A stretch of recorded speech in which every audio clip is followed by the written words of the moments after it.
നടിക്ക് നീതി കിട്ടുമോ? ദിലീപിന്റെ ഭാവി എന്ത്? രണ്ട് പ്രധാനപ്പെട്ട ചോദ്യങ്ങളാണ് ഈ വിഷയവുമായി ബന്ധപ്പെട്ട് ഉയരുന്നത്. ഈ കേരളം ഉറ്റുനോക്കിയ കേസിൽ, കേരളത്തെ ഞെട്ടിച്ച കേസിൽ ഡിസംബർ 8-നാണ് കോടതി വിധി പറയാൻ പോകുന്നത്. എറണാകുളം പ്രിൻസിപ്പൽ സെഷൻസ് കോടതി ജഡ്ജിയായിരിക്കും ഈ കേസിൽ വിധി പറയുക. നമുക്കറിയാം, കേരളം ഒരു തദ്ദേശ തെരഞ്ഞെടുപ്പ് ചൂടിലാണ്. അതിനുള്ള എല്ലാ വിധത്തിലുമുള്ള പ്രചാരണം കൊടുമ്പിരി കൊണ്ടിരിക്കുന്ന സമയമാണ്. അപ്പോൾ ആദ്യഘട്ട വോട്ടെടുപ്പ് നടക്കുന്നതിന് തലേ ദിവസമാണ് കേരളത്തെ ഞെട്ടിപ്പിച്ച ആ വലിയ സംഭവത്തിന്റെ, ആക്രമണത്തിന്റെ കേസിൽ വിധി പറയുന്നത് എന്ന ഒരു പ്രത്യേകത കൂടിയുണ്ട്. എന്തായാലും നീണ്ട 8 വർഷത്തിന്റെ ശേഷമാണ് കേസിൽ വിധി പറയാൻ പോകുന്നത്. പൾസർ സുനി 1-ാം പ്രതിയായ കേസിൽ നടൻ ദിലീപാണ് 8-ാം പ്രതി. 28 സാക്ഷികളാണ് കേസിൽ കൂറുമാറിയിട്ടുള്ളത്. നടിയാക്രമിച്ച കേസ് വിചാരണ പൂർത്തിയായി ഡിസംബർ 8-ന് അന്തിമ വിധി പറയാൻ മാറ്റുമ്പോൾ 2017 ഫെബ്രുവരി 17-നാണ് ഓടിക്കൊണ്ടിരുന്ന വാഹനത്തിൽ വെച്ച് നടി ആക്രമിക്കപ്പെട്ടത്. കേരളം അന്നേ വരെ കേട്ടിട്ടുപോലുമില്ലാത്ത തരത്തിലുള്ള ഒരു ക്രൂരതയാണ്, സംഭവമാണ് അന്ന് അരങ്ങേറിയത്. സംഭവം നടന്ന് 8 വർഷത്തിന് ശേഷമാണ് വിധി വരുന്നത്. കൊട്ടേഷൻ നൽകി ഒരാളെ പീഡിപ്പിച്ച് ഏതെങ്കിലും തരത്തിൽ ഇങ്ങനെ അവരോടുള്ള വൈരാഗ്യം തീർക്കുക എന്ന ഒരു ഏർപ്പാട് കേരളം കുറ്റകൃത്യങ്ങളുടെ ലോകത്ത് ഒരിക്കലും കേട്ടിട്ടില്ലാത്ത സംഭവമാണ്. അതാണ് അന്ന് ആ രാത്രി സംഭവിച്ചത്. ഫെബ്രുവരി 17-ന് രാത്രിയാണ് തൃശൂരിൽ നിന്ന് കൊച്ചിയിലേക്കുള്ള യാത്രക്കിടെ നടി ആക്രമിക്കപ്പെടുന്നത്. അവരുടെ വാഹനം തടഞ്ഞു നിർത്തി അതിൽ അക്രമികൾ, പൾസർ സുനി ഉൾപ്പെടെയുള്ള അക്രമികൾ കയറി അവരെ ബലാത്സംഗം ചെയ്യുകയും അത് ചിത്രീകരിക്കുകയും അതൊരു കൊട്ടേഷനാണ് എന്ന കാര്യം അവരോട് പറയുകയും ഒക്കെ ചെയ്ത സംഭവമാണ്. നടി പിന്നീട് നിയമ പോരാട്ടം നടത്താനുള്ള വളരെ ധീരമായ ഒരു തീരുമാനം കൈക്കൊള്ളുന്നത് നമ്മൾ കണ്ടതാണ്. അങ്ങനെയാണ് ഈ വിവരങ്ങൾ പുറം ലോകം അറിയുന്നത്, കേരളം അറിയുന്നത്, ചർച്ചയാകുന്നത്. ആദ്യം ഈ കുറ്റകൃത്യത്തിൽ ഏർപ്പെട്ട പ്രതികൾ, 6 പ്രതികൾ, പൾസർ സുനി ഉൾപ്പെടെയുള്ളവർ മാത്രം ഉൾപ്പെട്ട കേസ് എന്ന നിലയിലാണ് പോലീസ് ഈ സംഭവത്തെ കാണുന്നത്. ആ രീതിയിൽ ആ കേസ് എടുക്കുകയും കുറ്റപത്രം തയ്യാറാക്കുകയും ചെയ്തതാണ്. പിന്നീടാണ് ഇതിലേക്ക് ദിലീപിന്റെ പങ്ക് എന്ത് എന്നത് സംബന്ധിച്ചുള്ള വിവരങ്ങൾ വരുന്നത്. ദിലീപും പൾസർ സുനി എന്ന വ്യക്തിയും തമ്മിലുള്ള ബന്ധമറിയുന്നത്, അതൊരു കൊട്ടേഷനാണ് എന്ന് മനസ്സിലാക്കുന്നത്, പ്രധാന ഗൂഢാലോചന നടത്തിയത് ദിലീപാണ് എന്നത് വ്യക്തമാകുന്നത്, ദിലീപാണ് ഇതിന്റെ ബെനഫിഷ്യറി എന്നത് വ്യക്തമാകുന്നത്, ദിലീപും കാവ്യമാധവനും തമ്മിലുള്ള ബന്ധം നടി മഞ്ജു വാര്യരോട് പറഞ്ഞതാണ് ഇതിലുള്ള കാരണം എന്നതാണ് പിന്നീട് അന്വേഷണ സംഘം കണ്ടെത്തിയിട്ടുള്ള വിവരം. ഈ നടി ആക്രമിക്കപ്പെടുന്ന ദിവസം, അതിനുശേഷം ഇത് കേസ് ഉൾപ്പെടെയുള്ള നടപടികളിലേക്ക് നീങ്ങിയതിനു ശേഷം സിനിമാ മേഖലയിൽ ഉള്ളവർ നടിക്ക് ഐക്യദാർഢ്യം പ്രഖ്യാപിച്ചുകൊണ്ട് നടത്തിയ പരിപാടിയിൽ ദിവസങ്ങൾക്കുള്ളിൽ ദിലീപ് പങ്കെടുത്തിരുന്നു. ആ ദിലീപാണ് പിന്നീട് ഇതിന്റെ മുഖ്യ സൂത്രധാരൻ എന്നത് പുറം ലോകം അറിഞ്ഞ സാഹചര്യം. സുനിൽകുമാർ എന്ന Pulsar Suni, Martin Antony, Manikandan, Vijeesh VP, Salim എന്ന വടിവാൾ സലീം, പ്രദീപ് എന്നിവരെ ഉപയോഗിച്ചുകൊണ്ടാണ് ദിലീപ് ഈ കുറ്റകൃത്യം നടത്തുന്നത്. ദിലീപ് 8-ാം സ്ഥാനത്താണ്. ആദ്യ കുറ്റപത്രത്തിന് ശേഷമാണ് ദിലീപിന്റെ കേസിലുള്ള പങ്ക് അന്വേഷണ സംഘം കണ്ടെത്തുന്നത്.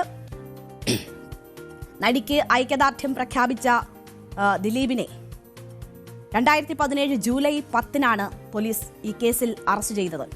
ആക്രമിക്കപ്പെട്ട നടിയോട് ദിലീപിന് മുൻവൈരാഗ്യമുണ്ടായിരുന്നുവെന്നും ഇതേ തുടർന്നാണ് കൃത്യം ആസൂത്രണം ചെയ്ത് നടപ്പാക്കിയതുമെന്നും അന്വേഷണ സംഘം കണ്ടെത്തി. ആദ്യം 7 പ്രതികളുണ്ടായിരുന്ന കേസിൽ പിന്നീട് ദിലീപിനെ 8-ാം പ്രതിയാക്കി അനുബന്ധ കുറ്റപത്രം സമർപ്പിച്ചു. ആദ്യഘട്ടത്തിൽ പ്രതി ചേർക്കാതിരുന്ന നടൻ ദിലീപിനെ പിന്നീട് പ്രതി ചേർക്കുമ്പോൾ ആവശ്യത്തിന് വേണ്ടുന്ന തെളിവുകൾ അതിനോടകം തന്നെ അന്വേഷണ സംഘം കണ്ടെത്തിയിട്ടുണ്ടായിരുന്നു.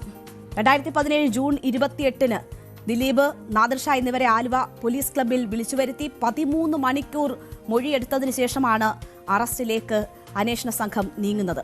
ദിലീപ് നായകനായി അഭിനയിച്ച അവസാന ചിത്രമായ ജോർജേട്ടൻസ് പൂരം എന്ന ചിത്രത്തിന്റെ ഷൂട്ടിംഗ് ലൊക്കേഷനിൽ പൾസർ സുനി എത്തിയതിൻ്റെതുൾപ്പെടെയുള്ള തെളിവുകൾ അന്വേഷണ സംഘം ശേഖരിച്ചിരുന്നു. അങ്ങനെയാണ് 2017 ജൂലൈ 10-ന് ദിലീപിന്റെ അറസ്റ്റ് ഉണ്ടാകുന്നത്.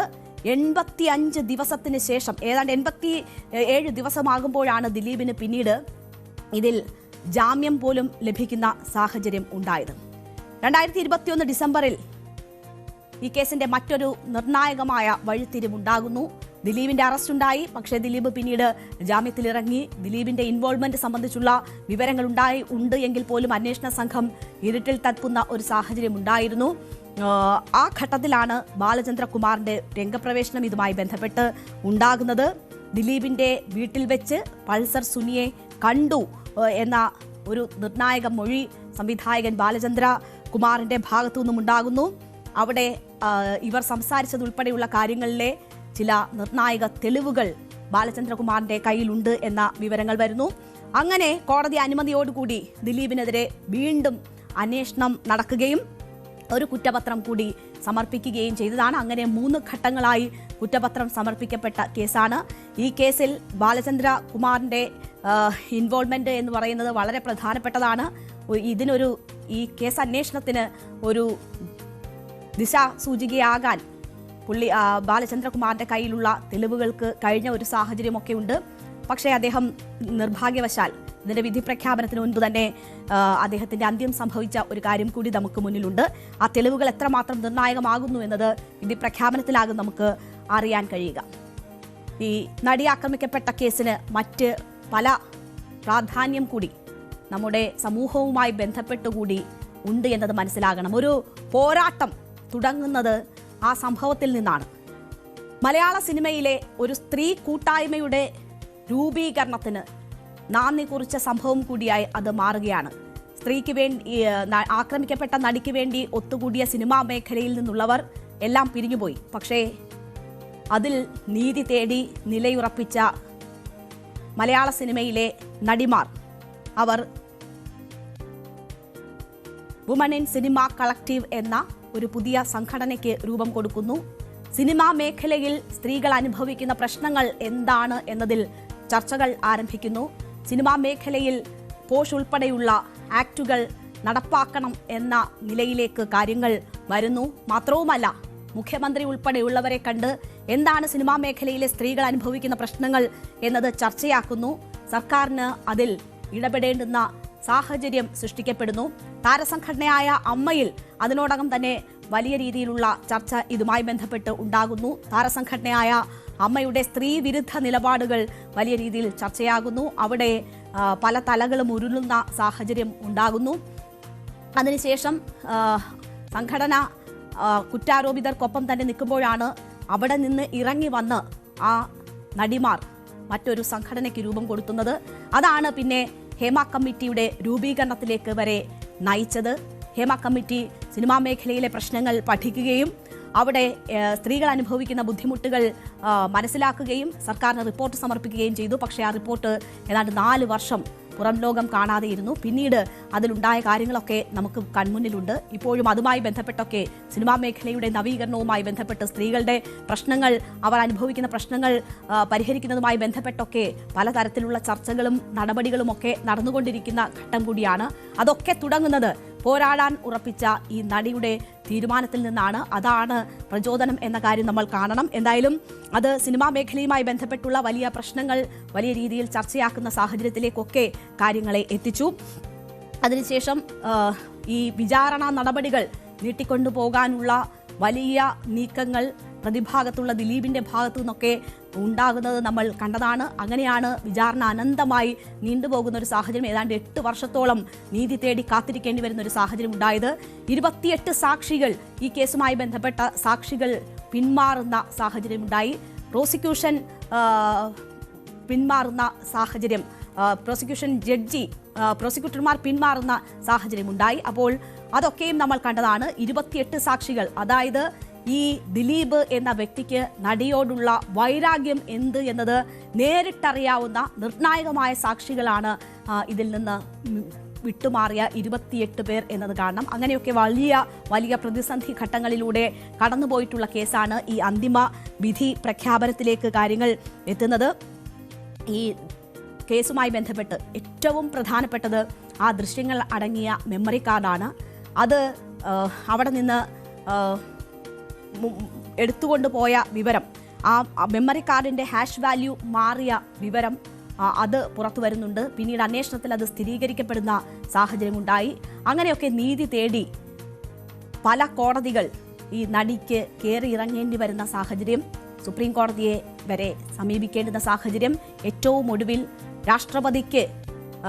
രാഷ്ട്രപതിക്ക് മുന്നിൽ വരെ നീതി തേടി എത്തേണ്ടുന്ന സാഹചര്യമാണ് ഈ കേസുമായി ബന്ധപ്പെട്ട് ആ നടിക്കുണ്ടായത്.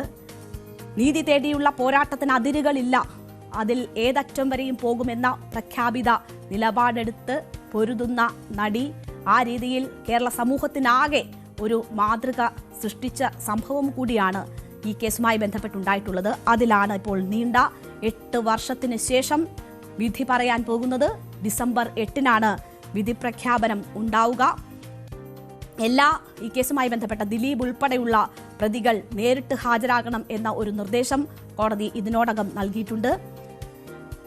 വനിതാ ജഡ്ജി വേണമെന്ന ആവശ്യം നടിയുടെ ആവശ്യമായിരുന്നു.